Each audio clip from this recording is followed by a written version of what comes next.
Hello, everyone watching and listening. Today, I'm speaking with Dr. John Lennox, mathematician, professor, author of many books, and public intellectual. We discuss the axioms and the dangerous aims of transhumanism, the interplay between ethical faith, reason, and the empirical world that makes up the scientific endeavor, and the line between Luciferian intellectual presumption and wise, courageous exploration. So I wanted to start by asking you your opinion on some questions that have gone through my mind recently. And there's one that's very specific, I think I'll start with, which is that, I think for a lot of my life, and certainly when I was younger, I really bought the doctrine that there was an unbridgeable gap between the scientific way of looking at the world and the Christian way of looking at the world, let's say. And that split, the apparent split between science and religion was a consequence of an incommensurate dichotomy of worldviews, and that the church had been opposed to scientific progress, at least in part because the scientific viewpoint existed in contradiction to Christian doctrine. But then, especially in recent years, in the last 10 years, I've started to understand that that was something like a French Enlightenment / rationalist propaganda campaign, and that there's the relationship between science and Christianity is much closer than I had imagined. I cottoned on to this a little bit by reading Jung, but that just as the universities developed out of the monastic tradition, the notion that the natural world was intelligible to the inquiring logos, that it had an intrinsic logic, that studying it would be beneficial to man, first of all, that it would be comprehensible and beneficial, and that was actually a kind of moral obligation, that all struck me as like axiomatic statements of faith that were predicated on the Christian tradition, that were the preconditions for the emergence of science. And, I've tried to take that idea apart over the last 3 or 4 years to see if I can find any flaws in it. But I think the evidence that the universities emerged out of the monastic tradition instead of emerging contrary to that, that's absolutely incontrovertible on every grounds you could possibly imagine. And the notion that you need to believe in the intelligibility of the world, the capability of the human logos, and the beneficial consequence of acquiring knowledge. You have to believe in all that to even get the scientific enterprise going. I also think that's incontrovertible, and that those are axioms of faith. And so I don't know if those views are in accordance with your views or what you think about that. So I'd like to hear what you think about that. This is extremely interesting to me because I never saw the tension between Christianity and science, because very early on as a teenager, I was introduced to the writings of a scientist who was a Christian, who drew my attention to something Alfred North Whitehead wrote. And it was really put in much simpler language by C.S. Lewis when he wrote, "Men became scientific because they expected law in nature, and they expected law in nature because they believed in a lawgiver." And so very early on, and I was fascinated by the idea that actually modern science is a legacy of the biblical worldview. And therefore, it's no accident that the pioneers, Galileo, Kepler, Newton, Maxwell, and so on, were believers in God. And as you pointed out, it underpins the tradition that lies behind the great universities of the world, that the doctrine of creation was actually the belief, the underlying presupposition that allowed people to do science. So I've come over my life to the conclusion that science and the biblical worldview sit very comfortably together, but it's science and atheism that do not sit comfortably together, which I know is quite a controversial statement, but at least it gets discussion going. I just completed a couple of documentaries with the Daily Wire Plus crew, and one of them was in Athens and two were in Jerusalem. And we were trying to puzzle out the relationship between Greek thought and Judeo-Christian thought, most particularly the strange happenstance that the Greek idea of an intrinsic logos in the world seemed to dovetail with the Judeo-Christian idea of, you might say, of the word incarnate in the human psyche. And it seemed to me, and obviously to other observers, that there was an affinity between the Greek idea that the cosmos had an intrinsic comprehensibility and the idea that the proper orientation for human beings ethically would be one of honest communication and investigation. And those two things snapped on top of each other. And it made me think of something that I actually learned from Richard Dawkins. And I think this is a deep idea. Dawkins wrote a very influential essay where he claimed that any organism that can function in an environment has to be a microcosm of that environment. So, for example, if you were an alien biologist and you were presented with a terrestrial bird and you took the bird apart, you could infer from the bird's structure the gravitational pull of the Earth, the density of the atmosphere, the chemical composition of the atmosphere, the electromagnetic frequency that the sunlight was, what would you say, most at what electromagnetic frequencies the sun's light was most amenable to vision, etc.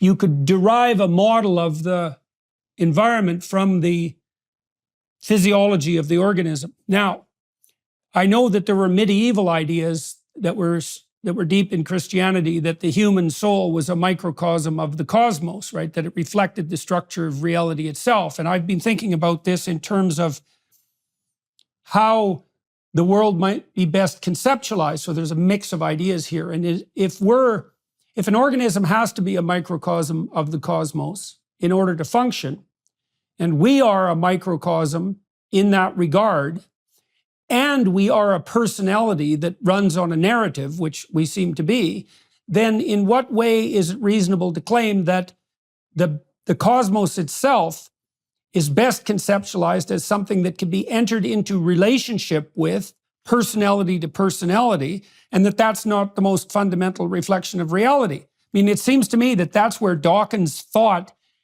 eventually points, if his proclamation that an organism has to be a microcosm, an accurate microcosm in order to survive, is accurate. So now that dovetails with the idea that the logos as a personality, so that would be the Judeo-Christian concept, can investigate the logos of the universe, and that those things dovetail. So now, I know that's a complicated mishmash of ideas, but I'm interested in your thoughts on that. Well, I think there's a lot in that, actually. And I recall listening to you give a very interesting lecture on Genesis 1. And when you came to the statement that human beings are made in the image of God, you paused and you pointed out that this was the cornerstone of our civilization. And I agree with that entirely. I think that what Dawkins is saying actually points in the exact opposite direction to what his worldview is, which is atheism, of course. In other words, that we can read off from creation something about the idea of a creator. And as you say, it dovetails perfectly. Let me put this another way. I'm a mathematician by background and a linguist. I love language, and mathematics is a very sophisticated language, but I love natural languages as well. And it seems to me that where this fits together best is first in the fact that we can do science, in the sense that there is a rational intelligibility to the universe, which is the foundation of modern science and is a legacy of the biblical worldview. So that the mathematical describability, Einstein talked about, he couldn't imagine any genuine scientist without faith in that. It's the axiom for doing science is to believe the universe is intelligible. But if you ask for the rationale behind that, why do we believe the universe is intelligible? It bears the imprint of a creator. And I see that at the level of mathematics, it has capacity to, at least in part, give us a handle on what's out there. And also in biology, where we have at the heart of every living cell the longest word we've ever found, the genetic code. And all of that leads me to formulate it as follows, that we live in a word-based universe. And that's the key of the Logos for me. Okay, and so what do you mean in that case? So what do you mean specifically that we live in a word-based universe? What does that mean for you on the broader conceptual landscape? Well, it means that this universe is not simply a product of natural, unguided forces. It is a product of a rational creator, an intelligent creator, and I believe even more than that, a personal creator. Now, how I get there is only in part from a response to the universe as I find it, the point you made about each organism being a microcosm of its environment. It's also, it seems to me that there are two major sources of knowledge. There is, first of all, observing the universe, science, etc. Then there are the humanities. But there's also the concept of revelation, in which I believe. In other words, it's not simply the human quest for the creator, it's the creator revealing himself. So for me, the anchor point in the end is that the Logos became human and we beheld his glory. In other words, we can see exactly what this means in terms of what we can understand. That is the human being in which God encoded himself in Christ. Now, those are big ideas, of course. They're very deep ideas. They need unpacking. But that's essentially where I'm coming from. Okay, so, all right. So let me elaborate in two directions with regards to that. So the first is that, so one of the axioms of faith that's necessary before you embark on the scientific endeavor as an individual or as a culture, which might explain why science emerged in the Judeo-Christian context and no other place, is that the universe is intrinsically intelligible. But there's another axiom too, which is that the honest investigation of that intelligibility will be good. And so there is this insistence in Genesis when God casts order out of chaos and creates the world. After each day of creation, he states explicitly, and it was good. And when he creates man, I believe he says that it is very good. And the reason for that is that not only is there an order, but that the order is, in its deepest sense, beneficial and positive. And the thing is that it's easy and even rational, it might be easy and even rational to take the Frankenstein monster view of the investigation of the world and to say, well, even if the cosmos is intelligible, that doesn't mean that our investigation into it is intrinsically good or that it would bear good fruit. Now, you have to believe that the truth will set you free in order to be a scientist, because if you believed that the truth had no bearing on human flourishing, let's say, then the whole enterprise would be pointless. And if you believed that the investigation of the complexities of material reality would lead us astray, then you'd say that that should be taboo and forbidden. But that isn't what we decided. We decided that the revealed order would be good. And then I'll add one other thing to that, which I think is also axiomatic, which is part of the Logos idea in its deepest sense is that we are required to explore, investigate, and communicate about everything as deeply as possible. So the idea, you have this idea in Job that is quite well developed, that no matter what God and the devil throw at you, you're called upon to maintain your equilibrium and your faith in the intrinsic goodness of being. And then that's expanded in the Gospels, because the trials of Christ are the most extreme trials that can be imagined. And I mean that literally. That's partly why the story has such potency, right? It's the worst possible sequence of events that could happen to the least possibly deserving person. And that's an injunction to accept all of the terrible catastrophes of life full on, in the supposition that doing so is the manner in which life most abundant could reveal itself. And if you're a scientist, and the real scientists are like this, and I think Dawkins in this way is a real scientist, is that you're actually committed to the truth, right? You put that above all else. And you wouldn't do that if you didn't believe that the logos of commitment establishes the order that is good. And I don't think you do that without an intrinsic belief that it's something like human beings are made in the image of God. I can't see any escape from that rationale. Nor can I. And it's interesting that when I did my debate with Dawkins at the Oxford Natural History Museum, at the press conference afterwards, we were asked, was there anything that we agreed on? And there was one thing, and that is that truth exists. And this is a crucial thing. It depends that we are committed to the pursuit of truth. Otherwise, as you say, science has absolutely no point. I happen to believe that truth, of course, is not simply propositional truth, but ultimately truth is a person. And that is the very deep claim. I am the way, the truth, and the life. And it's interesting there that Jesus wasn't merely saying, I say true things. This goes much deeper. I am the truth. And if we set up a sequence of questions about anything, what is the truth about the atom? Well, you can split it into elementary particles. What is the truth about those? I believe this claim is so big that it's actually saying that at the end of the backward sequence of questions, Jesus Christ will say, I am the truth. And of course, that resonates with what you were studying in Exodus so interestingly. I am is the fundamental proposition about the nature of God. Right. So that's an existential proposition that has to do with action. Yes. So so when Thomas Kuhn wrote the what was it? His theory of scientific revolution. I can't remember the name of the book exactly at the moment.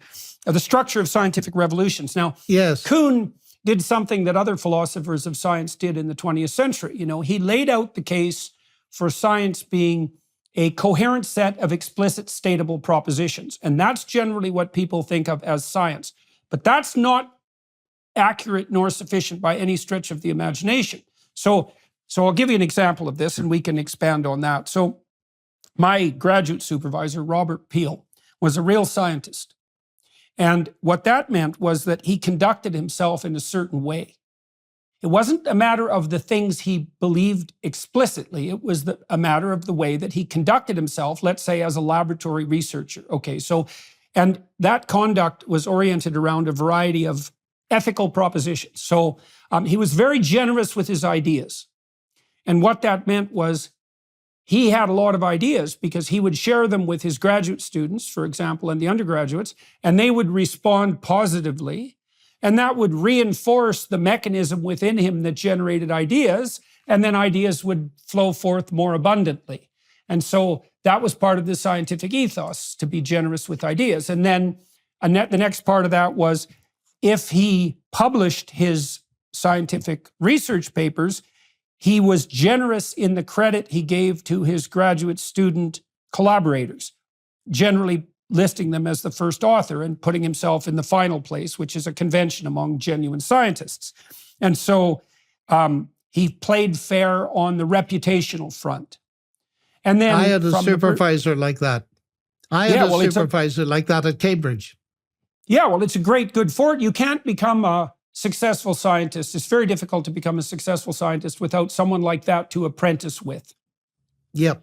Okay, so then on the statistical analysis front, so, people who know anything about statistics think that you take a spreadsheet of numbers and dump it into a meat grinder and crank the handle and out comes truth. And that is 100% false, because when you're doing statistical analysis, it's a form of critical thinking and exploration, and you're making ethical decisions at every choice point. So you have to figure out which data points constitute outliers, because maybe there was a measurement error, for example, while you were sampling that particular behavior. And you have to tilt the statistical investigation to some degree against the outcome that you're hoping for to make sure that you don't fool yourself. And it's saturated with ethical decisions.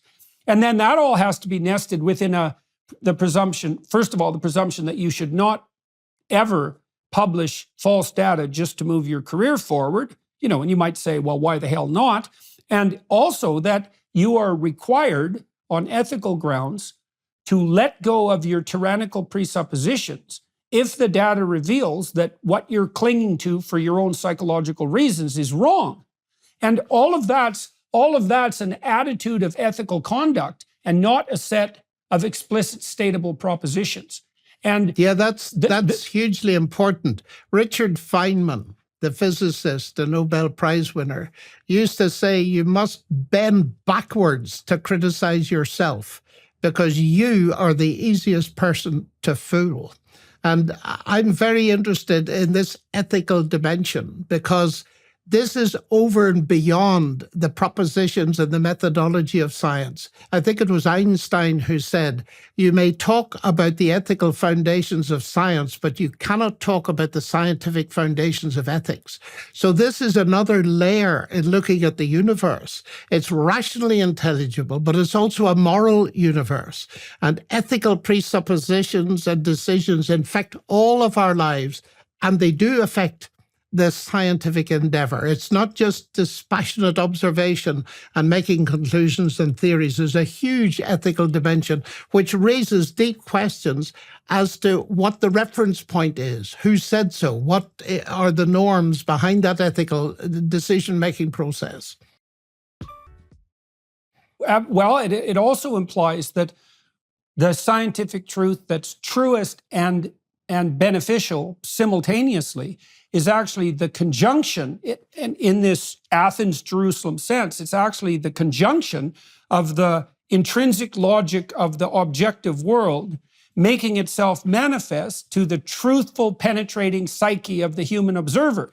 It's the interaction between those two that constitutes scientific truth, and not one or the other. And there's no getting, and what the atheist materialists would like to do is to say, well, the world of facts speaks for itself. But that's also technically untrue because there's an infinite number of facts. They're certainly not all relevant. We can drown in the plethora of facts, and we certainly will do that. And to even communicate about them or study them or even draw our attention to them, we have to prioritize and hierarchically arrange the facts. And we do that according to an ethic. And I think that is incontrovertible on scientific grounds because we have seen the emergent realization in a whole variety of domains, AI not least, that there are facts, but those facts have to be prioritized. And you prioritize facts with an ethic.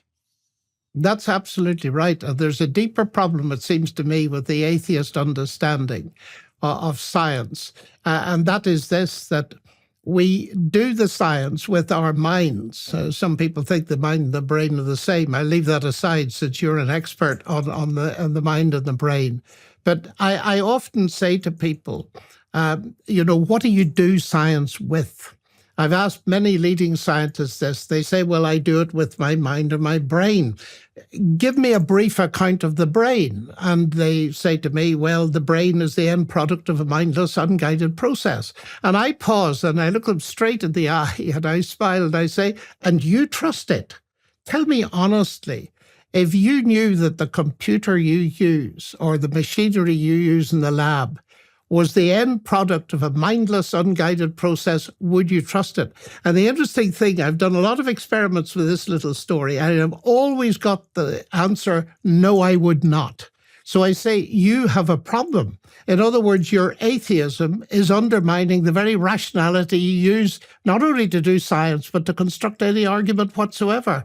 It's not only shooting itself in the foot, it's worse, it's shooting itself in the brain. Let me ask you about something you said earlier about revelation. So I've been very interested in the, what would you call it, the the anthropological psychology of the development of thought, that's a good way of thinking about it, is that how is it that human beings came to think? Now, Carl Jung said something very interesting about thought, about typical thought, normative thought. And he said the typical person doesn't think. What happens to the typical person is that thoughts appear to them and they accept them as axiomatically true without further investigation. And so, and I believe that to be the case. I think that in order to think critically, you have to set up in the theater of your imagination something that holds a proposition and defends it, and then an adversary or two adversaries that take it apart. And so you're actually producing a collective within that will then hash out the thought. But that's led me down the rabbit hole of trying to understand what we mean when we say something like, I thought, which would be the sort of thing that scientists would say when they're talking about how they do science. Well, I thought up my hypothesis. It's like, that's not much of an explanation there, buddy. Like, what do you mean you thought it up? Because you didn't know the hypothesis, let's say, yesterday, and now you do know it. And so how did you not know it then? And how do you know it now? And how is it that that new idea manifested itself? And the answer is always going to be, well, it came to me. And so that's the crucial thing I want to dive into. So here's how I think the hypothesis generation process works. And scientists very rarely talk about this. They talk about the observable data, but they don't talk about the mechanism by which the investigative question was formulated. And that's a huge lacunae, right? That's a huge domain of unconsciousness. So this is how it seems to me, is that first of all, you have to have a problem. And so that's something that calls to you generally, because people are generally gripped by a problem, right? It isn't that they choose it voluntarily precisely. It comes knocking. They can open the door to it, but it's something that grips them and compels them. And it has a kind of autonomy in that sense. If something really besets you as a problem, you can't shake it. It dogs you. And that seems like a kind of autonomy on the part of the problem. And also, there's a million problems that could beset you, but some stand out against the background, right? I think that's equivalent to the burning bush, by the way. Anyway, so you have a problem, and you're searching humbly for a solution. And humbly, because you have to admit that you have a problem, and you have to admit that you don't know the answer. And then if you open yourself up, whatever the hell that means, you'll get a revelation. And the revelation will be an insight, right? It'll be something that strikes you as probable or likely. And so that's the first element. That's the first two elements of thought. The first element is a felt lack, and that would be an admission of personal insufficiency on some vital front. The next would be the knocking, which is, I would like to know the answer. The next part of the sequence is a revelation, as far as I can tell. And something appears to you, and it springs out of the void for all intents and purposes, and you can say you thought it up. But you're not saying any more than, it appeared to me. There's no more content in those two descriptive, what would you call, approaches. And then once the revelation makes itself manifest, you can analyze it critically, or you can subject it to further empirical analysis and to the criticism of others. And it's that whole panoply of sequenced processes that make up thought. But there's a revelatory element to that seems to me to be irreducible. Now, the question is, from where does the revelation spring? I would sympathize with that analysis very, very much. I think thought is a little bit like time. As Augustine said, everybody knows what time is until they try to define it. And I certainly think that the idea that it came to me, actually, it cogs in with my own experience of my limited success in mathematical research. It came to me.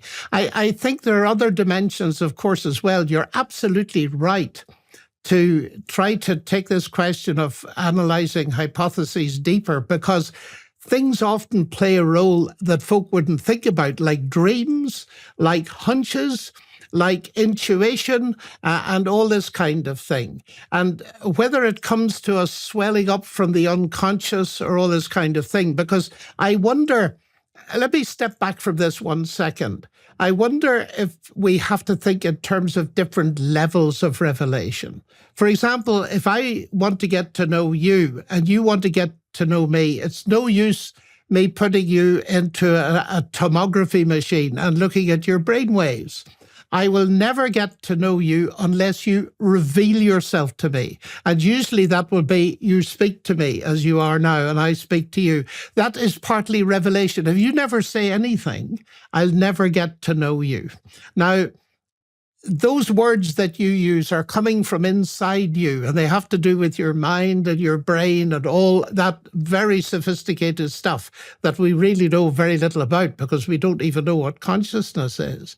But I wonder if above and beyond that kind of human level of revelation, or what wells up when we've looked at a problem or something else, what wells up in our minds, we have to have a separate category, which I would call divine revelation.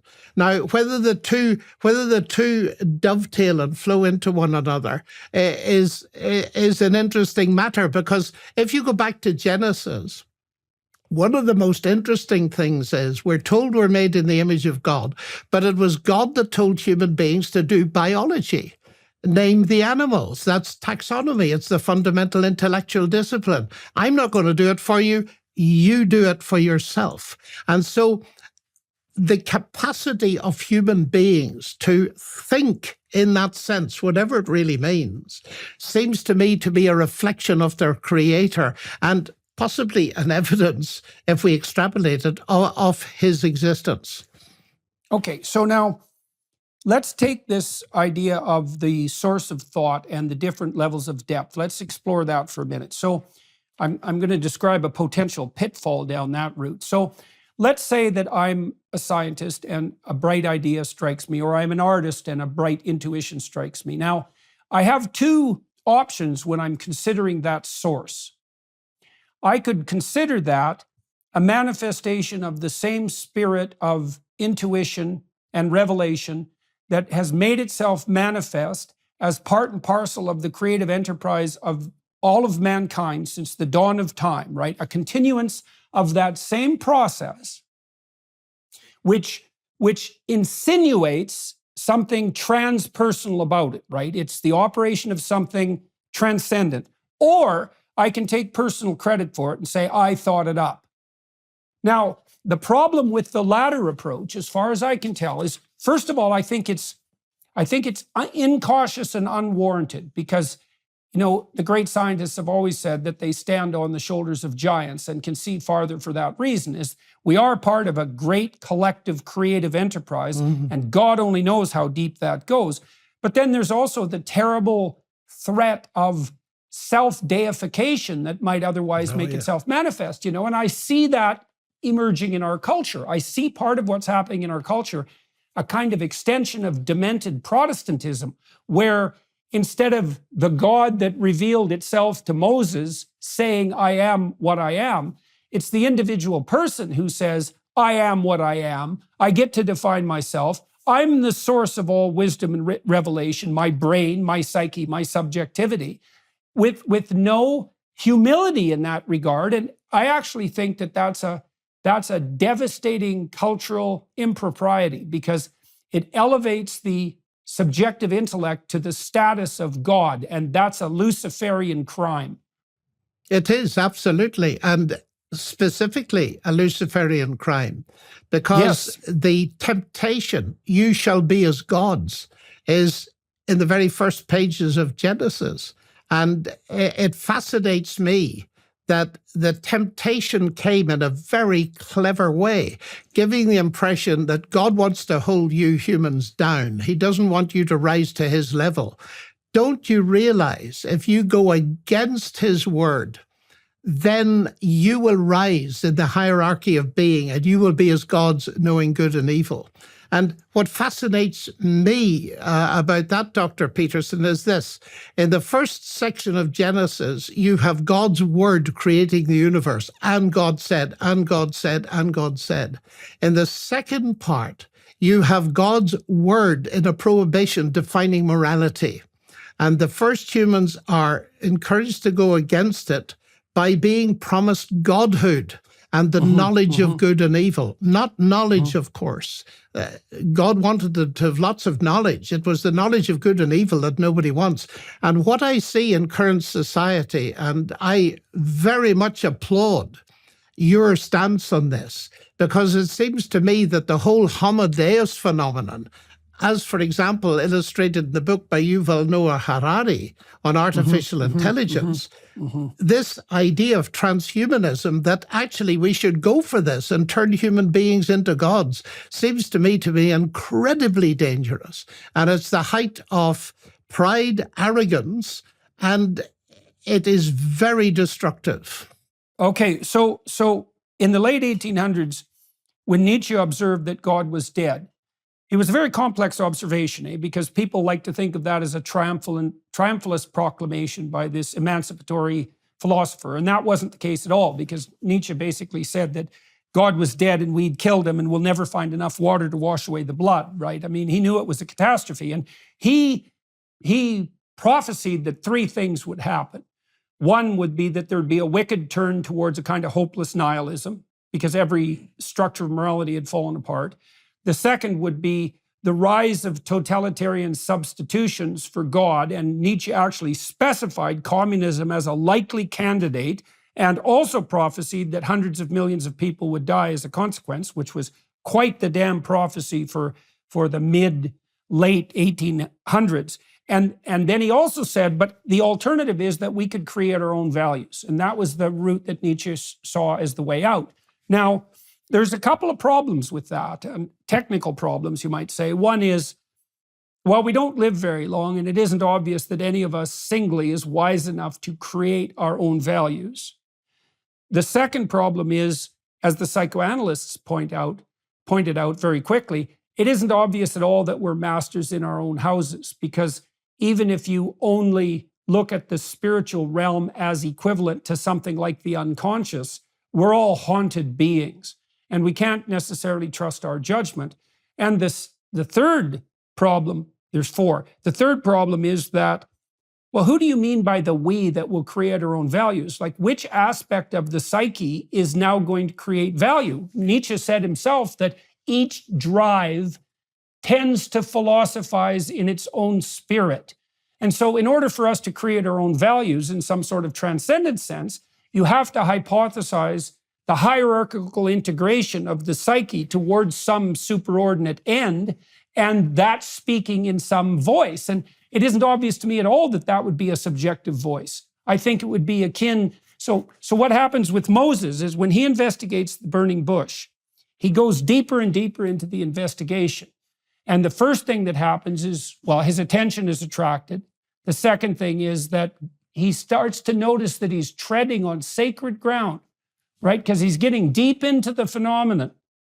And the third thing that happens is that, and this is relevant to your notion of levels of revelation, is that the voice of being itself speaks to him, right? The eternal, transcendent voice of being. And Moses is smart enough, he's wise enough to know that that's not him, right? It's something above and beyond him. And he doesn't take credit for it. And that's partly why he never turns into a pharaoh in the desert, right? He separates himself from the source of sovereignty as such. And I don't see how that can be done in the rationalist, atheist, materialist realm of conceptualization. You fall into that subjectivist trap. Okay. Nor do I. And I think Nietzsche, in that sense, was a kind of prophet. And we're seeing the damage done. You know, ever since I was very young, I was fascinated by the polar opposite of my Christian heritage. And that has led me to spend quite a lot of time in Russia. And I've talked about these kind of things to Russian friends, many of whom suffered in the Gulag. And I remember one conversation with a leading academician, and he said to me, he said, you know, John, he said, we thought we could get rid of God and retain a value for human beings. And we woke up too late to realize that it cannot be done. And it was Nietzsche that said, if you destroy God, you lose all right to the kind of values that we accept, in a sense, deep down in our Judeo-Christian culture.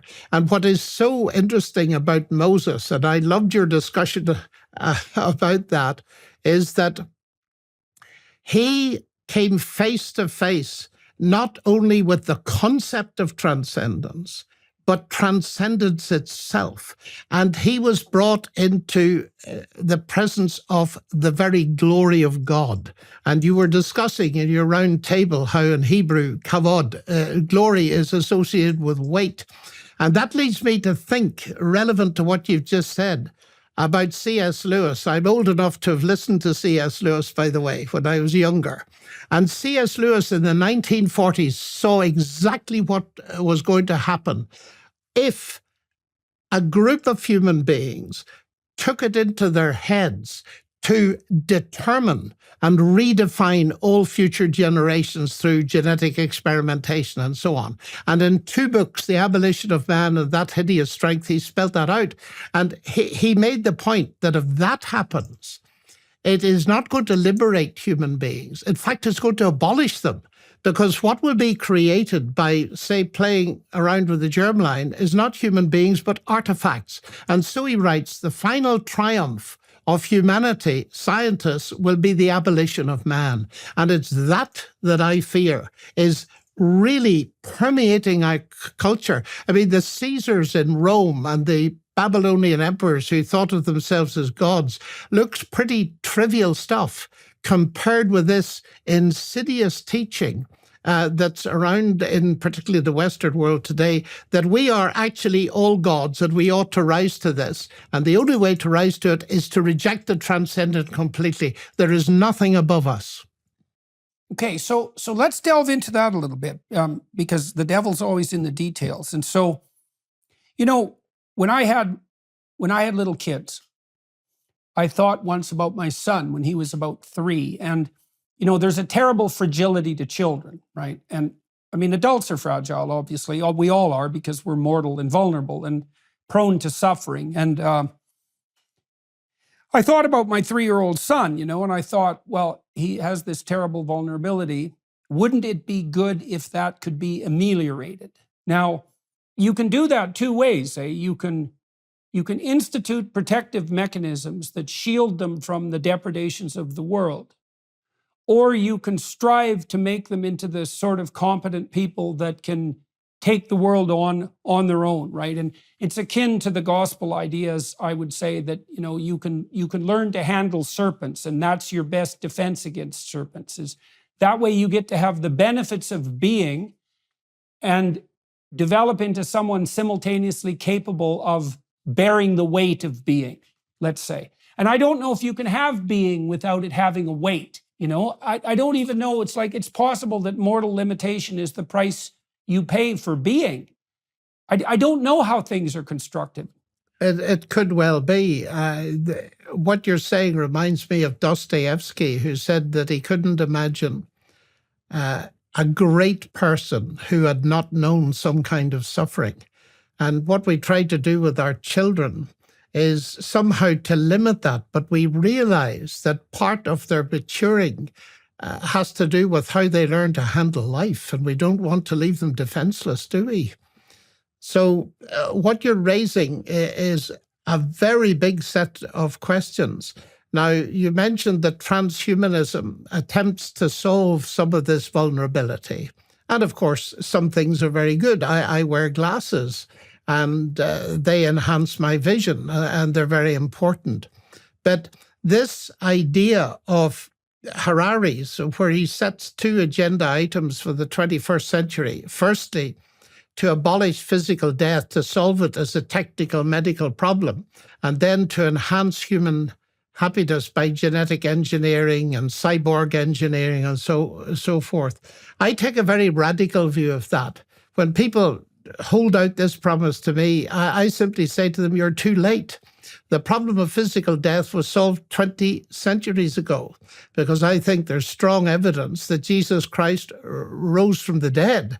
And the problem, therefore, of developing some kind of immortality was simultaneously solved with that, because Christ promises to those that trust him and follow him that he will eventually raise them from the dead, and that will be the best uploading you can ever imagine of brains, body, and everything else. So I take a very radical view that the transhumanist ideal is bound to fail, and there are deeper reasons behind that as well. Well, so there's also a biological truism on the genetic front. And so, for example, and it's summed up in the phrase, there is no breeding for evolutionary fitness. Like you cannot rationally breed a variant of cattle, for example, that are going to be more successful at surviving in the ecology of cattle. It's not possible. And part of the reason for that, as far as I can tell, it's a deep problem.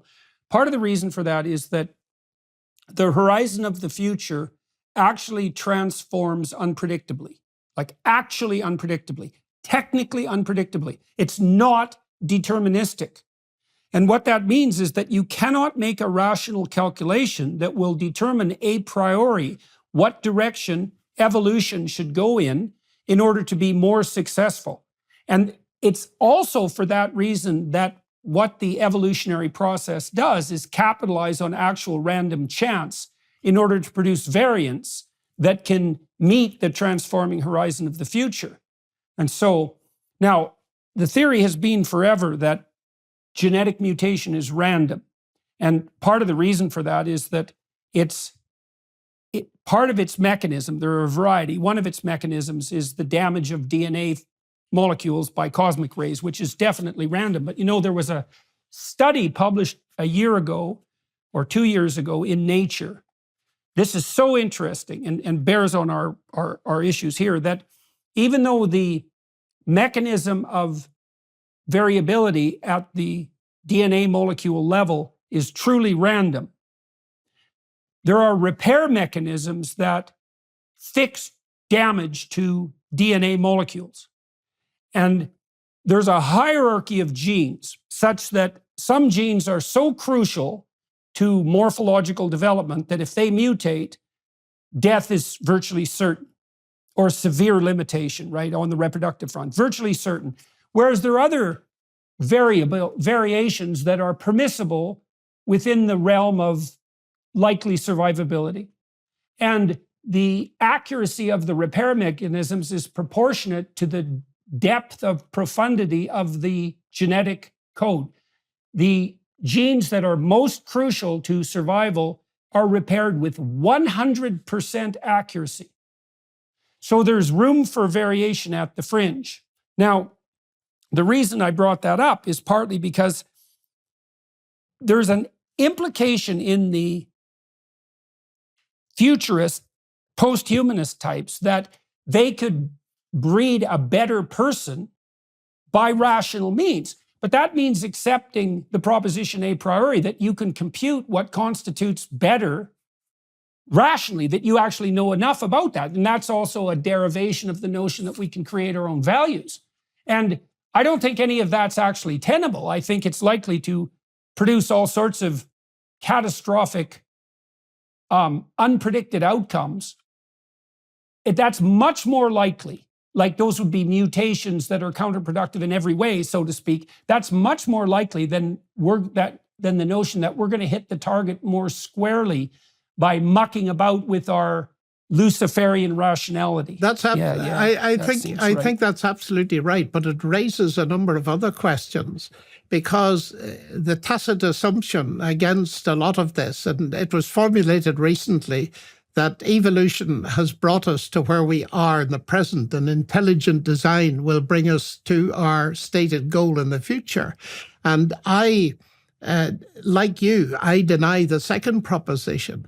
But the first is beginning to look very shaky indeed.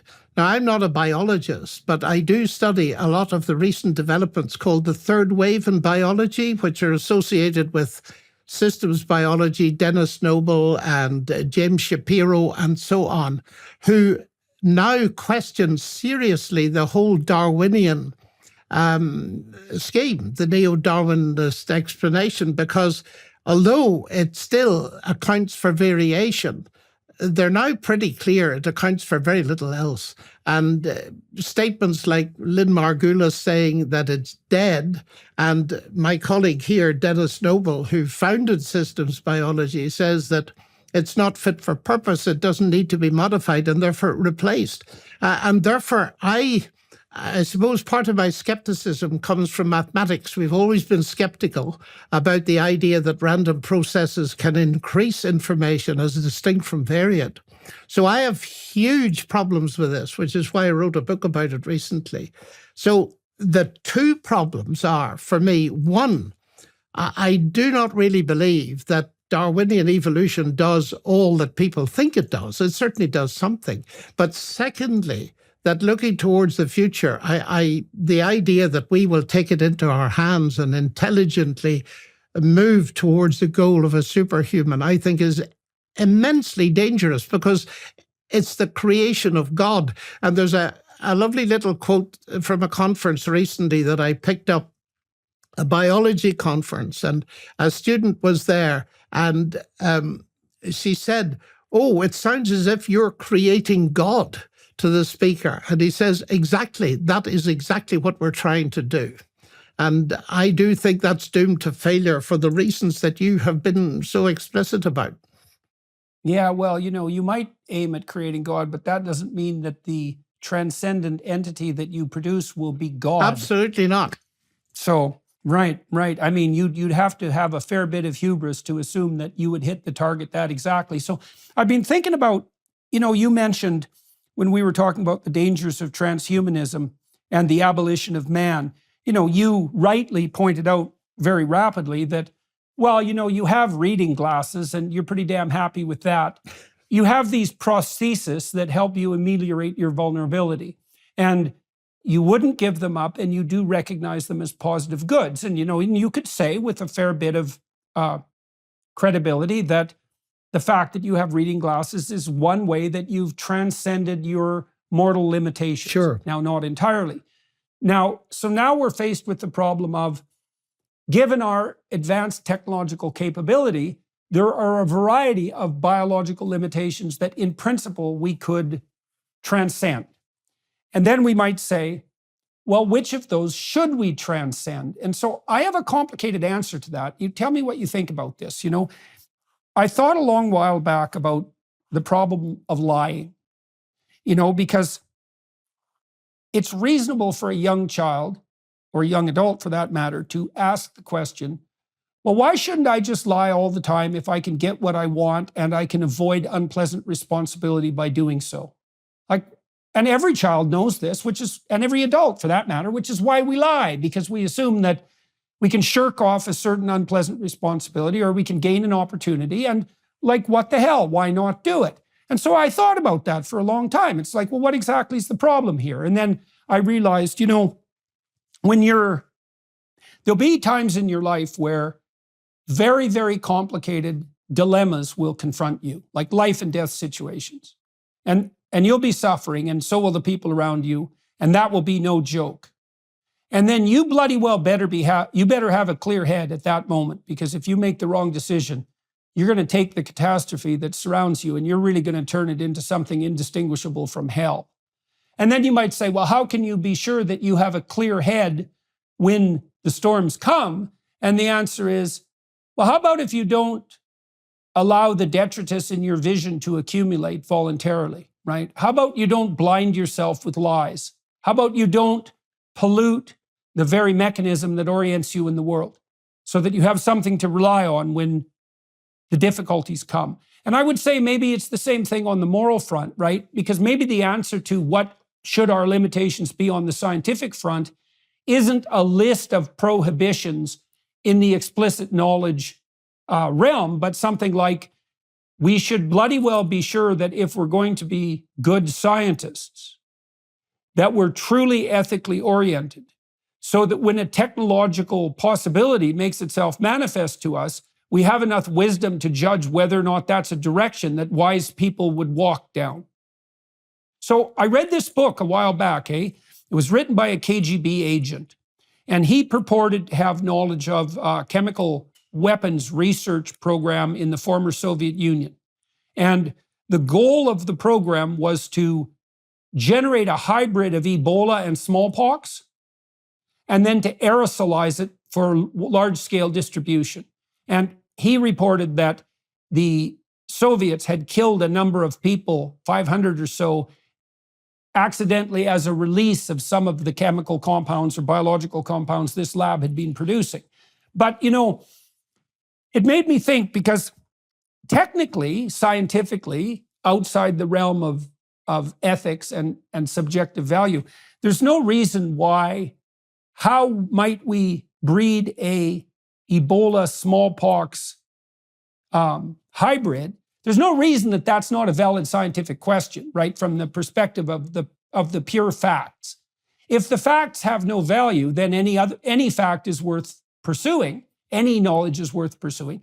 But if you're sensible and you look at something like that, you think, well, if you're an ethical scientist and you think something like, should I hybridize smallpox and Ebola? The answer should be no. Right? That's just a road you're not going to walk down. And if you have any wisdom, it's going to be obvious that that's a bad road. And so it also seems to me that in order to deal with the catastrophic possibilities of the post-human realm, that we're going to have to become wise enough as scientists not to make that sort of egregious Luciferian error. And I don't think we can do that by abandoning our traditional metaphysics. I think that won't work, to say the least. Absolutely, it won't work, because what we're raising now is a parallel question to the question of truth. It's the question of the existence of the concepts of right and wrong and defining them. And if you've got no transcendent reference point, you end up with Dostoevsky rightly saying, if God does not exist, then everything is permissible. He didn't mean that atheists couldn't behave. Of course they can. But he meant there's no rational justification for distinguishing between right and wrong. And we've got to face that. On the question of lying, it's very interesting to me that the whole condition humaine arose from the lie originally. You shall be as gods, knowing good and evil. And you were talking about people thinking, why shouldn't I lie, and so on. Well, of course, one of the arguments is that people who take that view, if you lie to them and accuse them of something they don't believe to be true, for instance, accuse them of murder or theft or something like that, you'll soon see that they believe in truth and they want the truth about themselves to be known. So it's entirely inconsistent. Of course, it's up to them to take that view if they want to, but it's not one of those things that follows one of your rules of life, that you want to be able to apply to others what you apply to yourself. Mm-hmm, mm-hmm. So that knowing good and evil, so I think the Luciferian temptation is part of that offering of becoming as gods, is to offer to people the possibility of defining good and evil as subjective creatures, right? So the prohibition that God places on humanity in Genesis is to not eat of the fruit of the knowledge of good and evil. And it's a very complicated narrative trope. But one of the, in what would you say, the connotations, right? The implications is that there are moral guidelines that are absolute, that aren't within the human realm of the knowledge. It's partly the knowledge, the ability to manipulate, the ability to change or even to define. The fundamental moral propositions are transcendent and axiomatic, and they're not in the proper domain of human maneuvering. It's something like that. And the serpent says to man, no, you can take it all. You can have full knowledge even of the moral axioms. And that seems to be something that's, what would you say? That's off limits if the game of being itself is to progress I think, without catastrophe. Yeah, it's something like that. I think it's exactly like that. Because what is interesting about Genesis is that the first encounter we have with morality in the pages of Genesis, morality is defined not horizontally between humans, but vertically between humans and God. And that's crucial. It's God that defines it ultimately. So there is a transcendence from the very beginning. And it's the loss of that transcendence that we're seeing damaging our culture today, because we've lost that common sense of values that, however distorted it has been over the centuries, that we did owe to the biblical tradition. And now we wander in total confusion. And it interests me greatly that the pressure, particularly on young people today, is to look inside for answers to these questions, when what we need to be teaching them is, no, look outside. And have your mind open to the fact that transcendence is real, and that there is a God and there is something bigger. There's something more than materialism is giving you. Okay, so let's take that apart a bit. You could imagine that there could be three sources of moral knowledge. That's the kind of knowledge that orients you in the world. And one source could be the subjective.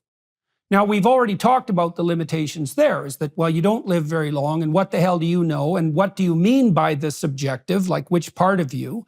And then there's the danger of elevating yourself to the status of final moral arbiter, which is a kind of Luciferian presumption. Okay, so those seem like bad pitfalls. The next objection, you might say, is like, okay, well, you can't do it just subjectively. I am who I am, which is certainly the proclamation in our culture. You could do it by consensus. And that's more the view that, well, the group gets together and sort of decides by general agreement what right and wrong is, and that can shift with time and place. But as long as everybody is willing to abide by the same principles, then we can define them canonically as good or as good. But the problem with that is you run... Yeah, go on. There's a huge problem with that. You tell me what your problem with it is, and then I'll tell you mine. Well, my problem with that is the Nazi Germany problem. Exactly. It's like, well, what the hell happens when the whole herd stampedes towards hell? If you're a consensus person and there's nothing else there, it's like, well, there's no hell. That's consensus. And so the consensus by definition is right. And so if everyone decides that no Jews would be better, who the hell are you to stand in the way? And, if you're willing to stand up and say, well, you should stand in the way, well, right. So upon what grounds do you make that claim? Because it's not merely subjective. So that brings us back to the problem of transcendent morality. Okay, so Absolutely. You were going to talk about the problems of consensus. Yeah? Yes, it's exactly right. That is the problem with utilitarianism. Treating others as you want them to treat you, and by consensus, is fine if you've got equal centers of power. If you've got a whole lot of equal centers of power vying with one another, then you can say, if you don't do this, I won't do that. But the very interesting thing about the case in point you mentioned, Nazi Germany, Hitler, in his political youth, made treaties, but he tore them up once he had the power. And if people say, you shouldn't do that, he said, what do you mean you shouldn't? I've got the power. So it doesn't answer the question, why ought you to go with the herd and murder so many Jews? And that's a huge weakness. It's all right if you're dividing ice cream among children, then utilitarianism is fine. Give an equal amount to all of them or you'll be in trouble. But at the higher level, it's shot through with this problem of the total absence of any transcendence. The oughtness has to come from above. Okay, so now you talked about power there, and one of the radical claims of the postmodern types, especially people like Foucault, is that the fundamental motivating drive of humanity and perhaps the cosmos itself is power. Now, I think everything Foucault thought about everything is to be taken with a gigantic grain of salt because, he was quite the awful creature. And I think he had every reason for putting forward the proposition that there's nothing other than power, because that justified everything he did that was done purely on the basis of power.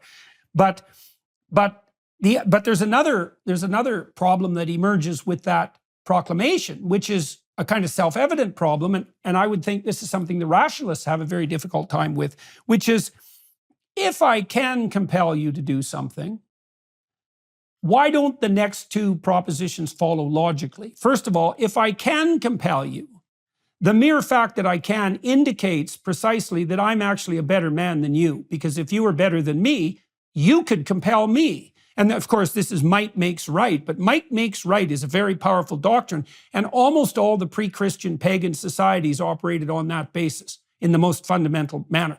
And the aristocratic justification was something like, well, you're a peasant, and the cosmos has established that you're a peasant, and I'm an aristocrat, and so screw you. And actually, morally speaking, because if you weren't a useless slug, you wouldn't be a peasant.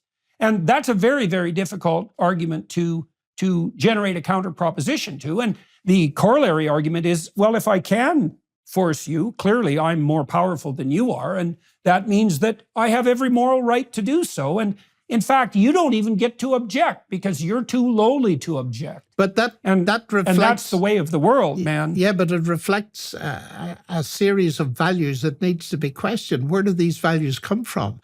To argue that the cosmos made me an aristocrat and you a serf is a very tenuous argument.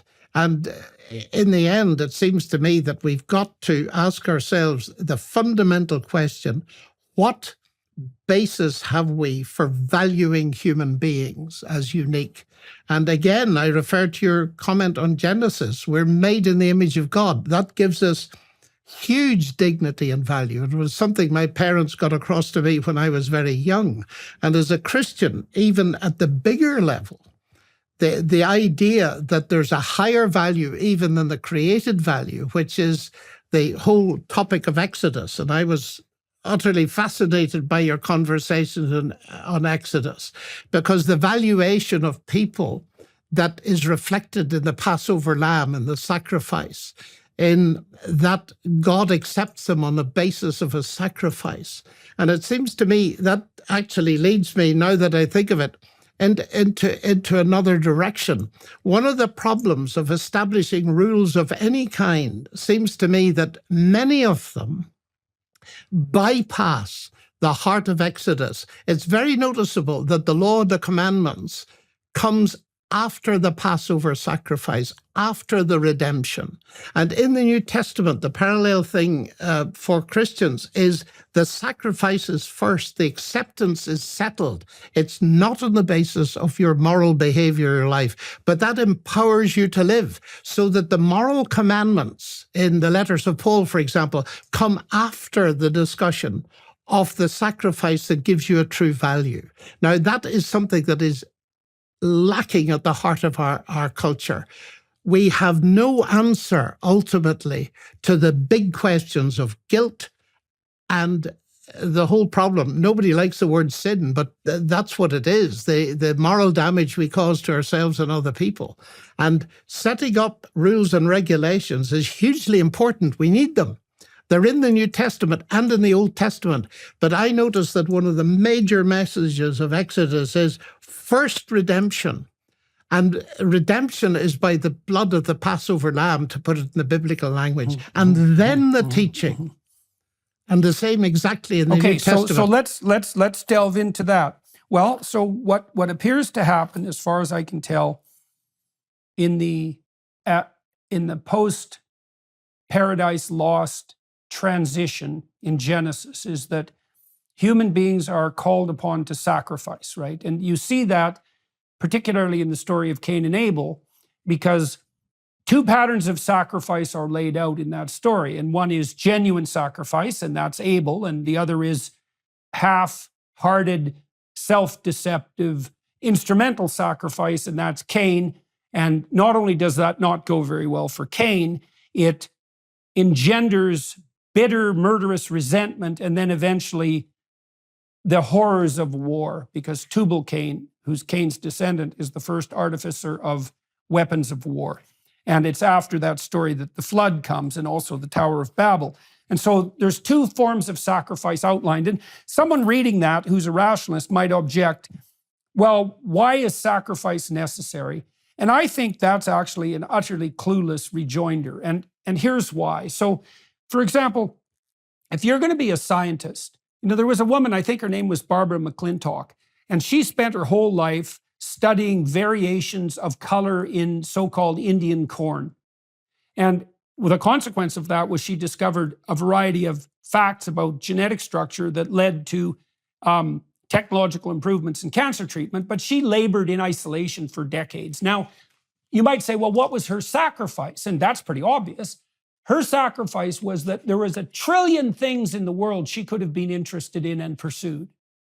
And she sacrificed every single one of them to the curiosity that made itself manifest in relationship to this strange genetic anomaly, right? And the thing is, every time you focus your attention on one thing instead of the multitude of other things, you're making a sacrifice. Okay, so you have to sacrifice in order to attend and act. There's no way out of it. And so then the next question emerges. Here's another element of sacrifice. If you're immature, there's only the present. As you become more mature, there's only the present and there's only you. As you become more mature, there's the future at longer and longer durations, and there's other people. And so what you do as you mature is you sacrifice you and the present to the future and everyone else. And if you don't do that, then you stay dangerously immature and psychopathic, right? Because you're completely self-centered and narcissistic. And so that's not good for you, because narcissistic psychopaths tend to fail, and it's certainly not good for everyone else. So you have to sacrifice to attend and act, and you have to sacrifice to mature. And then you might say, well, what's the sacrifice that's most pleasing to God? And the answer to that has to be something like, well, yourself, right? You have to offer up everything to what's transcendent. And I think that is that sacrifice that you described, that's an a priori act before the coming of the law, right? It's the willingness to voluntarily lay everything on the line in the pursuit of truth and life more abundant, something like that. And I think that is the pattern that's laid out in the Christian story. It looks to me like that's the pattern. Yeah, well, let me comment on that. I'm very interested that you mentioned Barbara McClintock, because actually she discovered the so-called jumping gene, and she really was the pioneer that's led to this third wave of biology I mentioned earlier. That's just a point aside, but it's extremely interesting. She was a pioneer, and she sacrificed a great deal. But it seems to me that we may need to think in terms of different kinds of sacrifice. You see, at the heart of Christianity is not my sacrifice, but God's sacrifice on my part, a sacrifice that I could not have made, but that sacrifice demands my sacrifice. Offer up your body as a living sacrifice is what Paul says to me as a Christian. But I'm prepared to do that. The power to do that comes from the fact that my acceptance with God depends on a sacrifice that's entirely outside of me, but can be appropriated by me. And that is when Christ died and rose again. Now, this goes very deep, but it goes to the heart of God doing something so that he can forgive me and deal with the guilt that I've incurred by my messed up behavior and all the rest of it. That's one thing. Now, in response to that, yes, of course, we're called upon to sacrifice, and there are all these different levels. A mother sacrifices for her child. She doesn't sacrifice to some god. She gives up her time and her energy, and sometimes slaves very hard working to make ends meet for the children. So she's given her all in that sense and at that level. But there's a much more fundamental level that deals with the problem of human relationship with God that's gone wrong ever since Genesis 3. So you mentioned that the maternal sacrifice, and so there were archaic societies where people sacrificed their children to the gods, and that meant in some sense that they were giving up something that was valuable and vital to please fate. But what we have come to regard as the appropriate sacrifice on the part of the mother is, as you pointed out, it's herself to her child. And there's something deeper there in that, which is that it's the voluntary sacrifice of the more powerful, and that would be the mother in this case, to the least powerful, right? And so that's the service of the higher to the lower as the exemplar of the highest form of service. That's the proper form of sacrifice. And, you know, I saw the Pieta when I was at St. Peter's, the couple of times I've been there, that great Michelangelo statue. And, you know, that really is emblematic to me of something approximating the female crucifixion, right? Because you have Christ offering his own being in this cataclysmic way to the exigencies of being, let's say, but you have Mary making an offering that's of equivalent pain in some ways, right? Because I think it's a toss-up whether having yourself destroyed by the mob, for example, is a more painful experience than the experience of a mother watching her child be torn apart by the ravenous mob, right? But we would also say, I think to the degree that we have any sense, that a mother who is performing her role properly, she offers herself to the glorious adventure of her child, right? She puts herself secondary to her child's needs, but she's also doing that in a way that offers the child to be to enter upon the full adventure of the world. And that would mean the voluntary acceptance of something like suffering and death, right? Because that's the destiny of everyone. Now, a mother could try to protect her child against that and against the knowledge of that, but that turns her into, well, a devouring mother, right? Someone who destroys the burgeoning ability of the child to thrive. And so there's a dual acceptance of sacrifice on the part of the properly behaving mother. She has to sacrifice herself to the child, especially in infancy, but then she has to be willing to let the child go to be broken by the world. And that is the route to, well, as you pointed out, that's part of the divine pattern. It seems to be part of the divine pattern of eternal salvation. It's something like that. It's very paradoxical, right? Because it means you have to take the full weight of mortality onto yourself voluntarily and maintain your moral orientation, and that's actually the key to, well, that's the key to paradise, I suppose. That's one way of thinking about it. That's a key to reacquiring what you lost in childhood. Yeah. Taking the full weight of mortality upon yourself is hugely important. It's transformed, of course, if we believe that death is not the end. And as I am convinced that Christ rose from the dead, this introduces up, for me, a huge new world of possibility, that I am mortal, but physical death, that is not going to be the end. So as I get older, my own personal orientation towards the future, it gets brighter and brighter, because I know that whatever happens, if I am taken by cancer or COVID or anything else, that there has been a new life that I already possess, according to the New Testament, a power within me that enables me to live, but will also raise me from the dead on the last day. And that's a huge hope. Of course, it's the central Christian hope. And it would be unfortunate not to hear that side of Christianity. And I feel many people today don't listen to the whole, in a sense, the whole meta-narrative that Christianity offers, because they would see in it that there's a real prospect for the future, that it does answer the problem of physical death in a much better way than the possibly pseudo-promises of transhumanist engineering. Well, all right, let me approach that psychologically to some degree.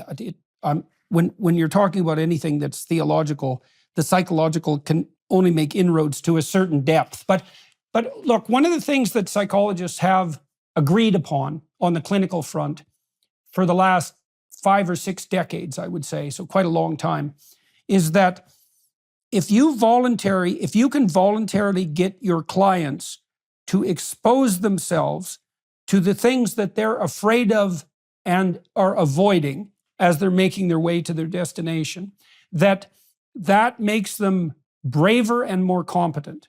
It's not exactly that it reduces their fear. It produces within them a revelation of their own strength. So, for example, if you take a woman who's agoraphobic and who is afraid of getting on an elevator because she thinks she'll have a heart attack on the elevator and be unable to get to a hospital and will die stupidly and loudly in front of the crowd in the elevator, because that's the typical agoraphobic fantasy. You can teach her to reacquaint herself with elevators through graduated exposure, right? And so you're basically taking the thing that she's most afraid of and then feeding it to her in graduated doses. Now, what happens is she not only becomes able to take the elevator, but a lot of fears that had beset her also vanish simultaneously.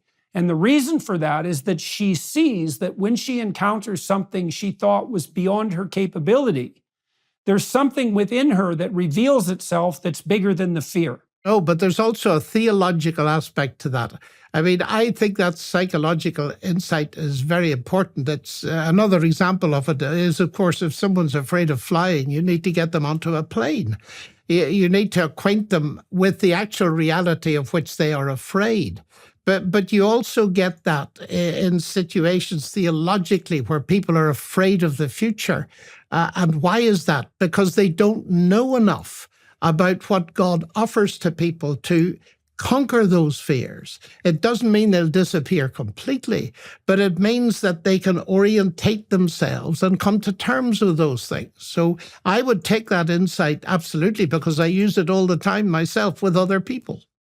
Well, then people shrink away if they don't have that faith. And so on the mythological front, you see this reflected in the dragon encounter stories that Tolkien made so famous, for example. And the idea is that if you can find the dragon that lurks in the deepest cavern, that's where the gold is hoarded.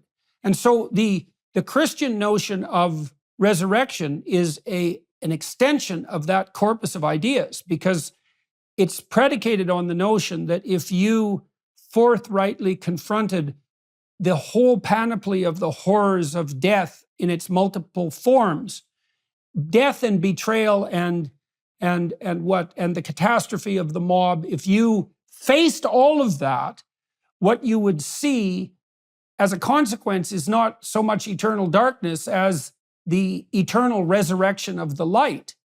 You know, and it's a limit case, right? And I really, it's hard for me to know what to make of that, again, on the psychological front, because it's a truism, definitely, both in the narrative domain and in the practical clinical domain, is that if people can find it within themselves to voluntarily shoulder the burden of confronting what they're afraid of, they definitely get braver and more competent. You know, and some of that's because they get informed about themselves, but there are also even biological transformations that take place. You know, if you voluntarily face a stressor, entirely different psychophysiological systems are manifest in you as a consequence of the voluntary confrontation that would be manifest if it was imposed on you involuntarily. It's a whole different spirit that inhabits you. That's a very good way of thinking about it. It's genuinely a different spirit that inhabits you. And it makes itself manifest all the way from the cellular level upward. And the habitual practice of that attitude of voluntary confrontation can switch on new genes.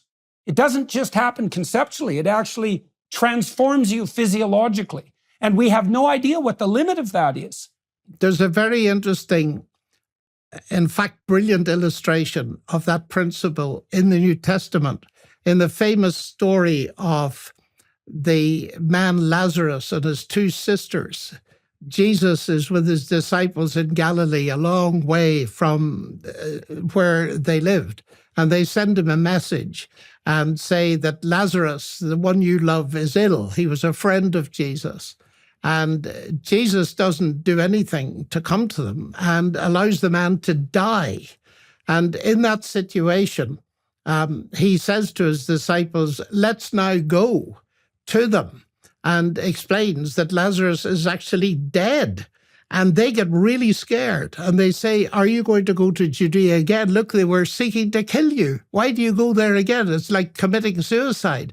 And Thomas, one of them, the doubter, he says, let's go with him that we might die with him. But when they go, what happens is that Jesus raises Lazarus from the dead. And that's the light that transforms everything. If they had stayed away and not gone with him into what was potential danger, they would have never learned that he could raise the dead, so they would have stayed in the darkness. And Jesus explains the thing in a very interesting metaphor. He talks about himself as the light of the world. And he says, God has made the solar system in a very interesting way, that he's placed the light that we see by during the day outside our world. The sun's outside our world. So if a person walks in the night, they will stumble because, and here's the observation, it's a very interesting one. Jesus says, because the light isn't in them. Now, the light is in some deep sea creatures, as we know. They've got luminescence and all the rest. And I often wish I had a built-in light in my head, and sometimes I wear one, a little lamp.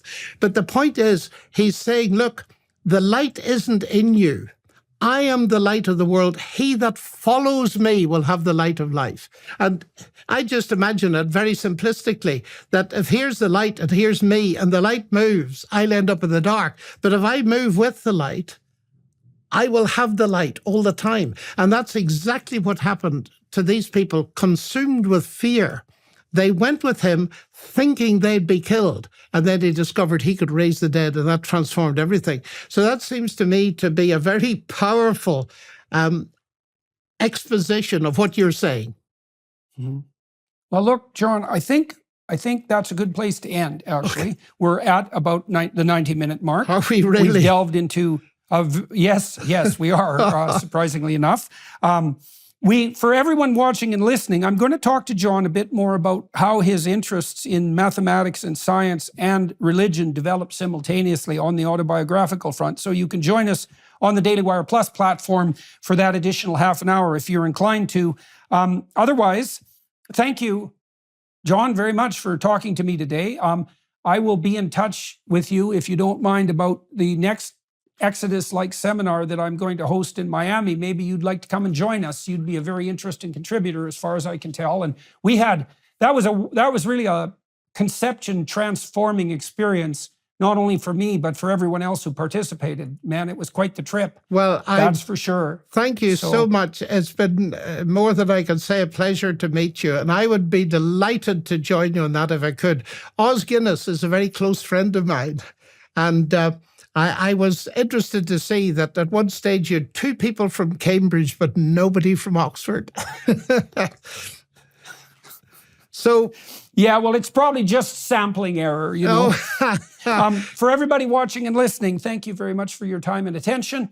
And join us on the Daily Wire Plus platform if you're inclined. To the film crew here for setting this up today through the thunderstorm, much appreciated. And we'll see everyone watching and listening on the next podcast. Thanks, John. Pleasure, a pleasure. Bye-bye.